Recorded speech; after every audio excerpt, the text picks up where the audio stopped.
Hi guys, रायाची दुनियामध्ये तुमचं स्वागत आहे. तर आज आहे रायाचा बड्डे आणि राया खूप एक्सायटेड होता. त्यासाठी त्याची हेअरस्टाईल केली आणि बड्डे ॲक्च्युली करायचा नव्हताच, पण अचानक माझ्या सासूंनी तयारी केली आणि त्यांनी फोर्स केला करूया म्हणून. शेवटी छोटं मोठं डेकोरेशन केलं आणि बड्डे सेलिब्रेट करण्याचं आम्ही ठरवलं.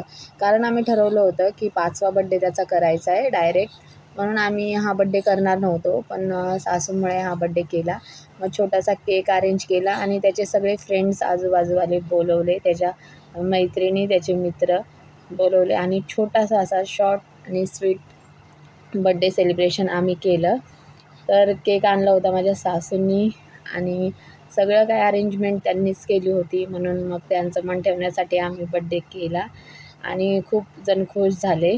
तो तर खूपच मस्ती करायला लागलेला आणि बलून वगैरे बघून तो खूप खुश झाला आणि फायनली बड्डे सेलिब्रेट झाल्याच्यानंतर आम्ही गेलो डिनरला बाहेर हॉटेलमध्ये जेवायला. तिथे राया करत होता ऑर्डर आणि आम्ही केलं खूप मस्त जेवण तिथे आणि नंतर आम्ही बघत होतो बिलची वाट आणि तो आम्हाला बडीशेप देत होता आणि असा झाला रायाचा बड्डे. थँक्यू.